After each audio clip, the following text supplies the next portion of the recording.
Short tutorial to teach you how to make payments for your order. So first of all, I've added all the products I need in my basket, and I just move forward to the payment section after you have chosen your delivery address.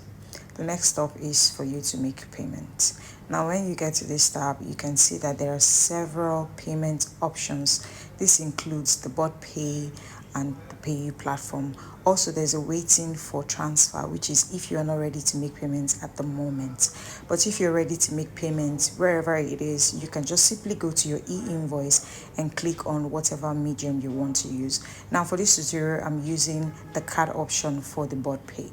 Once you click pay, it will take you to an external payment service platform. Put your the number on your card, and then you can put the date of your card. You can put the CVV. The CVV is the number that is behind your card, the 3 digits number.